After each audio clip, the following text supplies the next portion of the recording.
우리가 말로 무언가를 강조하다 보면은 의도치 않은 메시지를 암시하게 되는 경우가 있습니다. 무언가를 막 강조해서 말하면 그것에 반대되는 말이 오히려 부정당하는 뉘앙스를 주기가 쉬운 거죠. 사랑의 마음을 말로 표현해 주세요 라고 하는 이야기를 강조할수록 말하지 않는 사랑이 마치 사랑이 아닌 것 같은 뉘앙스를 주기 쉽습니다. 사랑이 있어서 용기 내어 표현하는 것이 그 사람 상대방에게 마음에 전달되는 데는 아주 중요한 것도 사실이죠. 그러나 말하지 않는다고 해서, 표현하지 않는다고 해서 사랑이 아닌 것은 또 아닐 수 있죠. 때로는 조용히 그 사람 옆에 있어주는 것도 사랑일 수 있습니다. 또 말없이 그 사람의 필요를 채워주는 것도 아름다운 사랑의 표현일 수 있죠. 오히려 말만 번지르르 하고 그 안에 전혀 내용이 없으면 그 말은 진정성을 잃어버릴 때가 있습니다. 그런데 말로 표현하는 사랑을 강조할수록 표현하지 않는 사랑에 대해서 부정적인 인상을 주기가 쉽죠. 무언가를 강조하다 보면 본의 아니게 그것과 반대되는 무언가를 부정하는 것 같은 뉘앙스를 주게 되는 것이죠. 말이라는 것이 원래 본래 의미와 의도가 다를 수 있잖아요. 그렇죠? 전 학창 시절에 친하게 지내던 친구가 있는데 이 친구랑 싸우면 항상 이 친구가 저한테 이렇게 묻는 거예요. 지우개 있어? 이렇게 물어요. 그럼 원래 지우개 있냐는 건 무슨 뜻이죠? 그 말 자체는 지우개의 소유 여부를 묻는 말을 위해서 하진 않잖아요. 그러니까 뭐 보통 지우개를 빌려달라는 말인데 그 친구는 마음이 풀렸냐를 확인하기 위해서 저한테 맨날 지우개 있어 이렇게 묻곤 했거든요. 그러니까 말이라는 게 그 말의 뜻, 원뜻과 그 말을 사용하는 의미와 말을 할 때 의도가 다 다를 수가 있기 때문에 사실 무언가를 강조하다 보면 전혀 의도치 않은 다른 메시지를 줄 때가 있는 것이죠. 자, 바울은 계속해서 갈라디아 지역의 성도들에게 오직 믿음으로 구원받는다라는 것을 강조하고 있습니다. 할례라든지 또 모세를 통해 주신 정결 규례가 구원에 있어서 아무런 영향을 미칠 수 없음을 이야기하고 있어요. 율법은 우리에게 구원을 줄 수 없습니다. 오직 그리스도를 믿는 믿음으로 구원을 받는 것이죠. 이것은 변하지 않는 진리입니다. 그런데 이 믿음을 강조하다 보면 전혀 의도치 않게 율법 무용론 혹은 율법 폐기주의 쪽으로 메시지가 향하게 돼요. 그럼 율법이 대체 무슨 의미가 있는가? 믿음이 중요한 건 알겠는데 믿음으로 구원받는다면 그럼 율법은 우리에게 왜 필요한가? 이런 의문이 들 수 있는 거죠. 믿음으로 구원받는데 율법이 왜 필요한가? 이에 대한 바울은 답변을 이제 오늘 본문을 통해서 시작하고 있는 것입니다. 세 가지로 오늘 정리해서 한번 살펴볼 텐데요. 먼저 바울은 율법의 두 가지 기능을 설명하기 앞서서 율법이 아닌 것, 율법의 기능이 아닌 것에 대해서 먼저 이야기해 줍니다. 우리도 그렇잖아요. 어떤 것을 설명할 때 이것은 이것이다라고 설명하기보다 이건 이게 아니다라고 설명할 때 조금 더 확실하게 다가올 때가 있잖아요. 바울이 지금 그런 방식으로 이야기를 하고 있는데, 그래서 먼저 율법의 기능이 아닌 것에 대해서 한 가지를 말씀드리고, 두 번째 율법의 기능 두 가지를 오늘 본문을 통해서 같이 말씀을 나눠보도록 하겠습니다. 먼저 율법의 기능이 아닌 것에 대해서 한 가지 말씀드릴게요. 15절 말씀 다시 한번 같이 읽어보겠습니다. 15절입니다. 시작. 형제들아, 사람의 예대로 말하노니 사람의 언약이라도 정한 후에는 아무도 패하거나 더하거나 하지 못하느니라. 자, 15절에서 바울은 사람의 언약이라는 표현을 합니다. 사람의 언약이라고 하는 것은 오늘날 용어로 바꿔보자면 법률적인 유언에 뜻하는 단어예요. 참으로 절묘한 비유인데, 율법의 기능에 대해서 말하기 앞서서 율법은 하나님께서 아브라함과 맺으신 언약과는 다르다는 것을 언급하고 있습니다. 다시요. 율법은 하나님이 아브라함과 맺으신 언약과는 다르다라는 것을 먼저 강조하는 거죠. 적법한 절차에 따라서 누군가가 유언을 남기게 되면 그 유언을 남긴 후에 어떤 변화가 있든지와 상관없이 법적 구속력을 갖게 됩니다. 예를 들어서 어떤 대기업 회장이 있어요. 그 회장이 모든 회사 지분과 재산을 아들에게 상속한다고 유언하고 죽었습니다. 그런데 아버지가 죽자마자 아들이 막 허랑방탕하게 아버지 재산을 탕진해요. 그래도 아들에게 회사 지분이 상속되는 것은 변하지 않습니다. 회장의 유언은 그 아들의 행실이 어떠한지와 상관없이 법적 효력을 갖기 때문이죠. 하나님은 아브라함과 언약을 맺으셨어요. 그리고 이 언약은 아브라함의 후손들의 율법 준수의 여부에 영향을 받지 않습니다. 무슨 말이냐면 하나님께서 아브라함과 이미 언약을 맺으셨기 때문에 그 언약이 있고 난 다음에 17절에서 바울이 말하는 것처럼 430년 뒤에 생긴 율법이 이 언약을 폐기할 수 없다라는 것을 이야기하고 있는 거죠. 먼저 하나님이 아브라함과 맺으신 언약은 그들의 후손이 다음에 생긴 율법을 지키냐 지키지 않느냐에 의존하지 않고 율법은 이 언약과 다르다는 것을 먼저 바울은 이야기하는 거죠. 자, 그럼 하나님은 아브라함과 어떤 언약을 맺으셨습니까? 당시 고대 근동의 아주 유명한 종주권 조약의 방식을 하나님이 가져오셔서 아브라함과 언약을 맺습니다. 아마 설교 때 많이 들어보신 분도 계실 텐데 이런 방식이에요. 당시에 약소국의 왕과 강대국의 왕이 서로 조약을 맺습니다. 약소국의 왕은 곡물도 바치고 강대국의 왕을 섬기기로 약속하고, 강대국의 왕은 약소국이 어떤 위험에 처했을 때 군대를 보내주고 보호해주는 이런 이제 평화 조약을 맺는 거죠. 이 조약을 맺는 방식은 다음과 같아요. 짐승들을 가져와서 반으로 쪼갭니다. 그리고 반으로 이렇게 나눠놓은 사이를 약소국의 왕이 그 사이를 지나가는 거예요. 이게 무슨 뜻일까요? 만약에 이 조약을 어기면 내가 이 짐승처럼 돼도 나는 할 말 없습니다. 이런 방식으로 이제 조약을 맺던 문화가 고대 근동 사회에 있었습니다. 그 사람들에게 익숙한 그 방식을 하나님이 그대로 가지고 오셔서 아브라함과 언약을 맺으셨어요. 나는 너희의 하나님이 되고 너는 나만을 섬기는 제사장 나라로서 너와 너의 민족이, 너의 후손이 나와 함께 할 것이다 라고 하는 언약을 맺으십니다. 자, 똑같이 짐승을 준비했어요. 그리고 반으로 나눕니다. 그럼 이제 누가 그 사이를 지나가야 되죠? 아브라함이 그 사이를 지나가야 합니다. 그런데 창세기를 보면 하나님께서 불로써 그 사이를 지나가십니다. 자, 이것이 고대 근동에 아주 익숙했던 조약과 하나님과 아브라함 사이에 맺은 언약의 결정적인 차이예요. 어떤 차이가 있습니까? 만약 이 언약이 깨진다면 그 대가는 아브라함이 아니라 하나님께서 직접 지불하시겠다는 의미인 거죠. 자, 아브라함과 그 후손들은 하나님을 믿고 그분의 말씀대로 살아야 했습니다. 제사장 나라로서 하나님 앞에 헌신하도록 부름받은 사람들이었어요. 그리고 하나님은 그들의 하나님이 되셔서 그들을 지키시고 보호하시기로 이제 서로 약속을 한 겁니다. 이게 하나님과 아브라함 사이의 언약의 핵심이에요. 그런데 아브라함은 이 언약을 맺자마자 하나님에 대한 믿음을 저버립니다. 하나님의 능력으로 잉태하여 임신하고 아이를 낳고 후손이 많아질 거라고 하는 그 약속을 기다리지 않고 인간적인 방법을 통해서 하갈을 통해 이스마엘을 낳은 것이죠.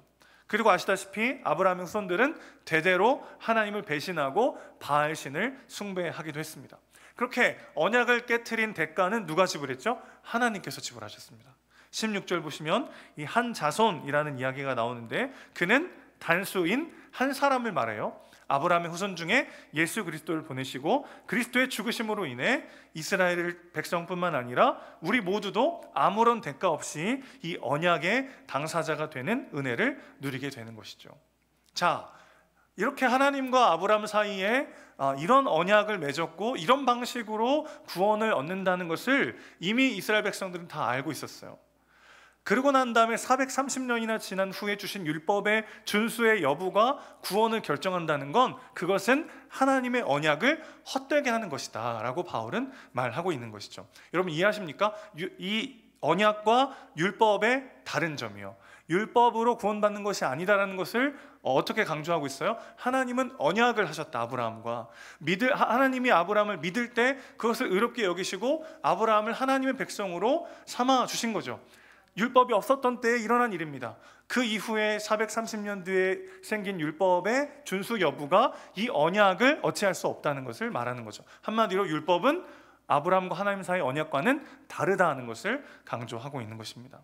18절 말씀을 다시 보시죠. 율법을 지킴으로 구원받는 것이라면 약속 때문에 구원받는 것이 아니다라는 것을 말하고 있어요. 반대로 약속 때문에 구원받는 것이라면 율법의 순종 여부가 구원에 아무런 영향을 끼칠 수가 없습니다. 우리는 단 한 분의 약속의 자손, 그의 대속으로 인해서 구원을 선물로 받는 사람들인 것이죠. 그 어떤 대가도 지불하지 않고 은혜로 값없이 받는 것입니다. 자, 이 부분을 팀 켈러 목사님 이렇게 말을 했어요. 선물로서의 약속은 받게 되기를 믿는 수밖에 없고 대가로서의 율법은 얻으려면 순종하는 수밖에 없다. 한 번 더 읽어드릴게요. 선물로서의 약속은 받게 되기를 뭐 할 수밖에 없어요? 믿는 수밖에 없고, 대가로서의 율법은 받으려면 순종하는 수밖에 없다, 이렇게 얘기합니다. 우리에게 구원은 대가로서의 율법이 아니라 선물로서의 약속으로 주어지는 것이죠. 따라서 구원에 필요한 것은 나 스스로가 보기에 내가 얼마나 괜찮은 사람인가에 대한 확증이 아니라 나를 위해 주님께서 행하신 일을 믿는 믿음에 있다는 것입니다. 율법을 얼마나 잘 지키냐가 우리의 구원을 결정하는 게 아니라 하나님 안에서의 은혜로 내가 용납받고 예수 그리스도의 죽으심과 부활로 인해 우리가 그분을 믿는 믿음으로 구원받는다는 것, 이 사실을 다시 한번 강조하고 있는 것이죠. 자, 그럼 본격적으로 한번 율법의 기능에 대해서 한번 살펴보도록 하죠. 두 가지로 정리해 볼 텐데, 저는 율법이 우리에게 보여주는 두 가지 얼굴이다, 이렇게 정리해 보고자 합니다. 첫 번째, 율법이 우리에게 보여주는 얼굴은 우리의 영적인 민낯입니다. 율법은 우리에게 무엇이 죄인지를 알게 하기 위해서 우리에게 제공된 것이죠. 우리 집사님 오늘 기도하셨지만 우리가 하나님 앞에 나아가고 말씀을 듣고 말씀이 내 안에 와닿으면 와닿을수록 뭐가 깨달아지죠? 내가 얼마나 심각한 죄인인가, 얼마나 이기적이고 자기중심적이고 내 안에 온갖 더럽고 추한 죄가 가득한가가 더 드러나게 되어 있습니다. 반대로 말씀을 멀리하고 하나님과의 관계 속에서 멀어지면 비교적 괜찮은 사람으로 살아갈 수 있어요. 그런데 하나님을 가까이 가면 갈수록, 말씀을 더 깊이 묵상하고 내 안에 새기면 새길수록 내가 묻어두고 외면하고 모른 척했던 나의 죄악된 모습들이 더 드러나게 되어 있다는 것입니다. 율법은 무엇이 죄인지를 알게 하기 위해서 우리에게 제공된 것이죠. 그러니까 율법은요, 죄를 죄로 의식할 수 있도록 우리를 도와줍니다. 물론 우리 안에 있는 양심이 율법 없이도 뭐가 죄인지를 알게 해주기는 하지만, 율법은 좀 더 명확하고 확실하게 죄에 대해서 우리에게 알려주는 역할을 하는 것이죠. 자, 그런데 중요한 것이 있어요. 율법은 우리에게 무엇이 죄인지를 알려주기는 하지만 죄를 이길 수 있는 힘을 주지는 못합니다. 21절 말씀 보시죠. 뭔가 복잡하게 쓰여 있는데 한마디로 요약하면 이거예요. 율법이 우리에게 생명을 줄 수가 없다는 것입니다.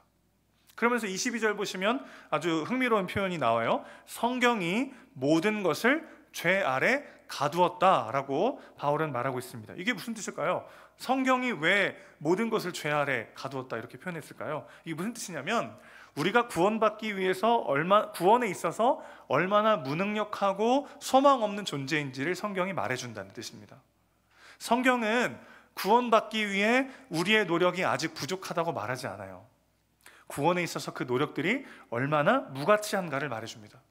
우리는요, 완전히 죄 아래에 있고 그래서 메시아가 필요한 존재입니다. 그 누구도 스스로의 노력과 공로와 행함으로 나 자신을 구원할 수 없어요. 이렇게 예를 들 수 있을 것 같아요. 지구에서 달로 가야 됩니다. 지구가 이제 막 다 멸망해가지고, 예를 들어보는 거예요. 지구가 다 멸망해가지고 달로 다 이민을 가야 돼요. 그때 여러분, 점프력이 좋은 사람이 무슨 의미가 있겠습니까? 나는 저 사람보다 한 1m는 더 뛸 수 있어요. 그게 무슨 의미가 있어요? 지구에서 달로 가는데 옆 사람보다 내가 조금 더 높이 뛸 수 있다. 그게 무슨 의미가 있겠습니까?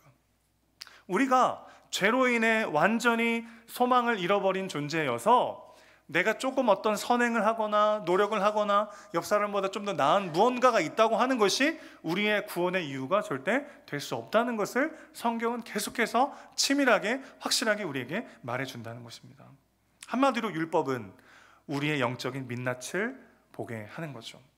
우리는 구원에 있어서 철저히 무능력하고 소망 없는 존재들입니다. 그런데 이것을 자꾸만 잊어버릴 때가 있어요. 여러분, 그리스도는 우리를 더 좋은 사람으로, 더 괜찮은 사람으로 만드시기 위해서 죽으시고 부활하신 것이 아닙니다. 그분은 우리를 아예 새 사람 되게 하시기 위하여 죽으시고 부활하신 분이십니다. 이전 것은 지나갔으니 보라, 좀 더 나은 자가 되었도다, 좀 더 괜찮은 자가 되었도다 하지 않으셨어요. 이전 것은 지나갔으니 보라, 새 것이 되었도다. 하나님은 우리를 새 사람 되게 하셨습니다. 근데 우리는 자꾸만 옆 사람과의 비교를 통해서, 혹은 내가 세운 기준과 잣대를 통해서 내가 얼마나 가치 있는 존재인지를 확인하려 할 때가 있는 거죠. 옆 사람과 나를 비교할 때는 우리는 그래도 괜찮은 사람, 비교적 선한 사람이라고 스스로를 평가할 수 있어요. 이것 자체가 우리의 행위의 동기가 얼마나 죄로 망가졌는지를 보여주는 장면이라고 할 수 있습니다. 사실 우리는 선행 자체를 사랑한다기보다는 선을 행하는 나 자신을 사랑할 때가 많아요. 그래서 순종에 실패하면 죄책감을 느끼고 성공하면 자기의와 우월감에 빠지곤 하는 것이죠. 이것이 율법의 조항들을 대하는 우리의 태도입니다. 그리고 이렇게 우리의 선행의 동기가 왜곡되었는지를 드러내는 방식으로 율법은 우리의 민낯을 보여주는 것이죠. 사랑하는 성도 여러분, 다시 한번 강조하고 있습니다. 우리 안에 말씀이 새겨지고 하나님을 경험한다는 건 1차적으로 어떤 뜻이죠? 우리를 계속해서 무너지게 해요. 절망하게 합니다. 왜죠? 나도 담아두고 외면하고 모른 척했던 나의 죄악된 모습들을 계속해서 드러내기 때문에 그렇습니다. 그러나 그 과정을 지나야만 비로소 복음이 복음되는 줄로 믿습니다. 하나님께서 나도 몰랐던 내 이 모든 죄를 다 아시면서도 사랑하시기 때문에 우리는 나의 소망 없음과 나의 죄인됨을 통과하여 그분의 은혜 안으로 나아갈 수 있게 되는 것이죠. 그래서 이렇게 예를 들 수 있을 것 같아요. 학창 시절에 그런 거 배웠잖아요. 이렇게 위치 에너지가 운동 에너지로 바뀐다. 그래서 위치가 막 높으면 더 많은 운동 에너지를 내고 위치가 낮으면 작은 운동 에너지로 바뀌게 되는데, 나 자신이 얼마나 소망 없고 연약한 죄인인가를 계속 직면하고 그런 나를 사랑하신 하나님의 사랑과 은혜가 얼마나 큰가, 이것을 경험하기 시작할 때 이 격차가 주는 은혜의 감격이 있는 거죠. 이 동력으로 우리 삶을 살아낼 수 있는 복음의 능력을 누리게 되는 것입니다. 그런데 이 부분에 있어서, 밑에 부분에 있어서 비교적 내가 괜찮은 사람이고 그래도 적어도 나는 이 정도의 행함과 공로가 있는 사람이라는 생각이 들 때, 즉 자기 의가 거기에 껴들을 때 복음의 감격이 축소되는 거죠. 또 내가 추구하고 갈망하던 것들이 하나님이 내게 주시고자 하는 영광에 비해 얼마나 작은 것들인가, 눈뜨지 못한 채 나만의 열심, 나만의 갈망, 나만의 원함을 충족하며 살아갈 때는 하나님의 은혜가 점점 줄어듭니다. 그래서 간극이 줄어들어요. 그럼 어떻게 되죠? 하나님이 날 위해 죽으시고 나를 구원하셨다는 게 고맙긴 한데 뭐 그렇게 막 내 인생을 막 뒤흔들 만한 엄청난 복음이 안 되는 거죠. 내가 얼마나 심각한 죄인인가를 끊임없이 자각하고 그런 나를 다 아시면서 사랑하시고 다 아시면서도 사용하시는 하나님의 영광과 능력에 눈을 뜨기 시작할 때 우리는 그 간극이 준 어마어마한 복음의 감격을 다시 한번 누리게 될 줄 믿습니다. 그래서 율법이 우리에게 보여주는 첫 번째 얼굴은 처절한 나의 영적인 민낯이에요. 내가 얼마나 여전히 이기적이고 얼마나 세련된 방식으로 내가 괜찮은 사람인지를 드러내려 하는 자기중심적인 죄인인가, 그것을 말씀은 끊임없이 우리를 제대로 비춰 보여주면서 우리 영적 민낯을 보여주는 것이죠. 두 번째입니다. 율법이 우리에게 보여주는 두 번째 얼굴은 바로 그리스도의 얼굴입니다. 율법은 율법 너머를 가리키는 가정교사입니다. 오늘 24절 보시면 헬러 파이다고거스라는 단어가 쓰였어요. 가정교사라는 단어인데, 바울이 활동하던 시대에는요, 노예들을 가정교사나 보호자로 두어서 자녀들을 감독하게 시키곤 했습니다. 자, 그래서 25절 보시면 가정교사가 성인의 삶을 준비시키듯이 율법도 율법 너머를 가리키도록 우리에게 주어진 것이죠. 어린아이가 어릴 때 배워야 하는 것들이 있잖아요. 그렇죠? 뭐 양치질은 어떻게 해야 되고, 학교 가서 유치원 가서 남의 것을 빼앗으면 안 되고, 친구를 때리면 안 되고, 이런 것들 이제 어릴 때 다 배웁니다. 이거 뭐 중고등학교 가고 대학교 가도 또 배우진 않아요. 그렇죠? 대학교 교과목 시간에 양치질을 어떻게 해야 되고 친구를 때리면 안 되고 이런 거 안 배웁니다. 그렇죠? 그런 건 다 기본 전제적으로 알고 있고 그 다음 것을 우리가 배우게 되잖아요. 어릴 때 배웠던 것이 성인 되어서 다 버리는 것이 아니고 자발적으로 행하게 되듯이 구원받기 위해 순종하는 것이 아니라 구원받았기 때문에 순종하는 삶으로 우리를 이끌어가는 것이죠. 어떻게 합니까? 율법을 온전히 다 순종하신 그리스도의 광채를 보여주는 방식으로 우리로 하여금 그분을 바라보고 그분을 닮아가고 싶은 갈망을 우리 안에 불어넣어 주는 거죠. 자, 율법은 그분이 우리에게 전가하신 의가 무엇인지를 알 수 있게 합니다. 자, 이게 무슨 말일까요? 예수님은 십자가에서 죽으시고 부활하심으로 우리의 모든 죄의 대가를 지불하셨습니다. 여러분, 이게 만약에 끝이라면 우리는 형을 다 마치고 나온 전과자에 불과해요. 그러나 예수님은 성육신 하셔서 이 땅에 오셨고 전생애를 통해서 모든 율법의 말씀에 완전히 순종하셨습니다. 그렇게 만드신 의를 우리에게 의의 옷으로 입혀주신 거죠. 그래서 하나님 보시기에 우리는 죄값을 다 치른 전과자가 아니라 그리스도의 의의 옷을 입은 의인이라는 것입니다. 하나님 보실 때 여러분 어떤 존재라고요? 너무나 존귀하고 아름다운 하나님의 사람입니다. 거울 속에 비친 내 모습이 어떤지와 상관없이, 내가 보는 내 모습이 어떤지와 상관없이 하나님은 여러분을 어떤 눈으로 보십니까? 예수 그리스도께서 행하셨던 그 완전한 순종에 의롭고 정의롭고 사랑스러운 하나님의 자녀로 여러분을 보고 계신 줄로 믿습니다.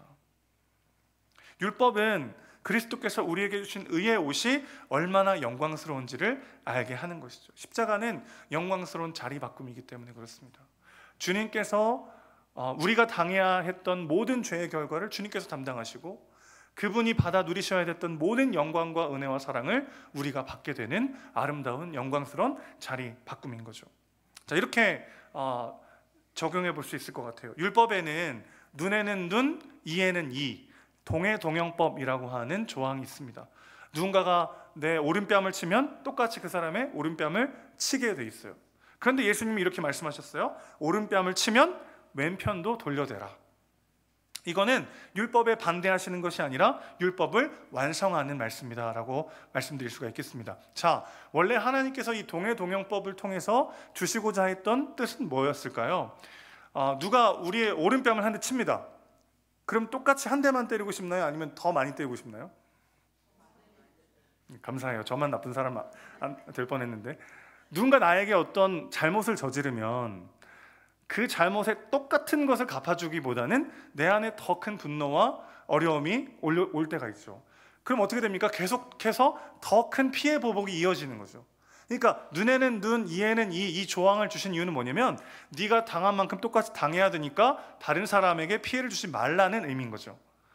더욱더 커지는 피해 보복으로 이어지는 비극을 막기 위해서 이 말씀을 주신 거죠. 자, 이것을 예수님이 이렇게 해석하신 거예요. 누군가 너의 오른뺨을 친다면 왼뺨도 마저 대라. 자, 그런데 오른뺨을 보통 오른손으로 때리기 때문에 이렇게 때릴 수가 없습니다. 내 마주보고 있는 사람의 오른뺨을 이렇게 때릴 수는 없어요. 어떻게 때릴 수 있냐면 이렇게 때려야 됩니다. 이렇게. 느낌이 많이 다르죠? 이렇게 때리는 거하고 이렇게 때리는 거 느낌이 많이 다른데 뭐예요? 한마디로 나를 모욕하고 조롱하는 거죠. 나를 모욕하고 조롱하는 대상에게 반응할 필요가 없다는 걸 말씀하시는 거예요. 왜 그렇죠? 그리스도께서 직접 침뱉음과 모욕과 조롱을 당하셨기 때문이죠. 예수 그리스도의 따귀를 때리고 누가 때렸는지 맞춰보라고 로마 군병들은 조롱했습니다. 그분이 우리를 위해 수치와 모욕을 당하심으로 우리는 내가 직접 되갚지 않아도 빼앗길 수 없는 가치 있고 존귀한 존재가 되었어요. 그러니 내가 너의 존재요, 내가 너의 가치요, 내가 너의 생명이기 때문에 아무도 너에게서 그것을 빼앗아갈 수 없다. 그러니 보복할 필요가 없고 거기에 대응할 필요가 없다고 말씀하시는 방식으로 율법을 완성할 뿐만 아니라 율법 너머에 그분께서 우리에게 행하시는 것을 우리에게 말씀하시는 것이죠. 그분이 가시 면류관을 쓰심으로 우리는 존귀의 영광의 면류관을 받게 되었습니다. 용서에 대한 주제도 이렇게 적용할 수 있을 것 같아요. 당시 유대 랍비들은 3번까지는 용서해 줘야 된다 이렇게 가르쳤습니다. 예수님의 교훈을 따른다고 생각했던 베드로는 이 3번보다는 좀 더 부풀려서 자기가 얼마나 지금 잘 가르침을 받고 있고 잘 결단하고 있는지를 보여주고 싶었나 봐요. 그래서 성경의 완전수에 해당하는 7번까지 예수님 용서하면 됩니까? 그렇게 주님께 묻습니다. 이때 베드로가 어떤 대답을 기대하면서 얘기했겠어요? 역시 베드로는 탁월하다, 잘 이해했구나, 그런 대답을 듣고 싶었겠죠. 그런데 예수님은 전혀 예상치 못한 답변을 하십니다. 70번씩 7번이라도 용서해라. 70번씩 7번이면 몇 번이에요, 여러분? 네? 490번이죠, 그렇죠? 어떤 사람을 490번 용서할 수 있을까요? 그 전에 둘 중 하나 죽지 않을까요? 속 터져 죽거나 아니면 그 생애를 마감하거나. 똑같은 사람에게 똑같은 실수를 490번 용서한다는 건 사실 거의 불가능한 일이죠. 그러니까 이 얘기를 들으면 어떤 얘기가 듣죠? 어떤 마음이 들죠? 내가 한 100번까지는 할 수 있을까? 그런 마음보다는 어떤 마음이 드는 거예요? 나는 용서할 수 없는 존재구나. 하나님에 의해 내 노력과 내 능력으로 거기까지 도달하기에는 이거 불가능한 거구나. 나는 소망 없는 존재구나. 나의 영적인 민낯이 드러나는 거죠.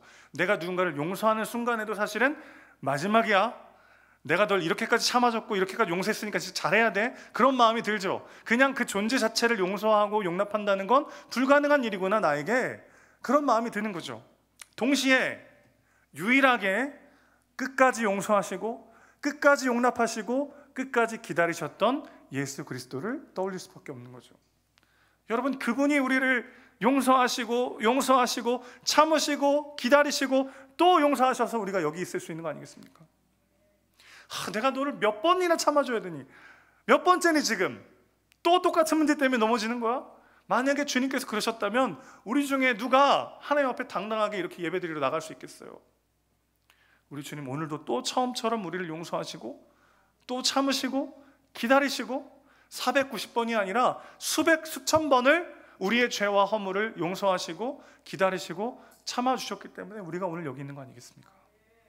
그러니 70번씩 7번이라도 용서하라고 하는 그 말씀을 들으면 나의 영적인 민낯을 볼 뿐만 아니라 그 말씀을 온전히 이루신 단 한 분이요, 예수 그리스도의 얼굴을 우리가 보게 되는 거죠.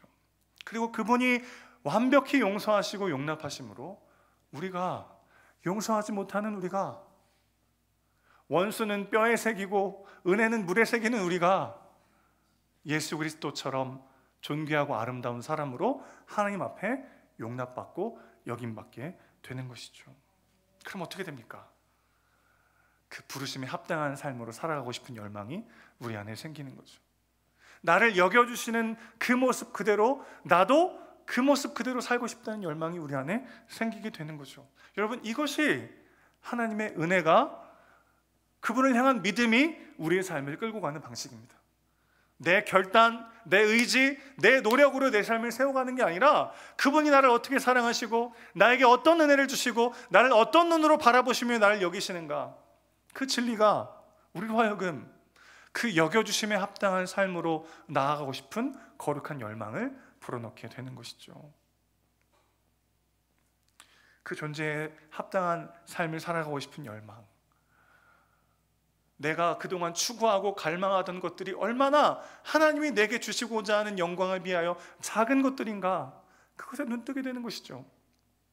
그리스도께서 자신의 전생애를 통해 순종하시고 우리에게 은혜로 부어주신 의의 영광이 얼마나 큰가를 눈뜨면 눈뜰수록 내가 그동안 집착하고 붙잡고 있었던 내 자존심, 내 소유, 내 성공, 나만의 무언가가 얼마나 작은 것인가를 우리는 더 알아가게 되더라는 것입니다.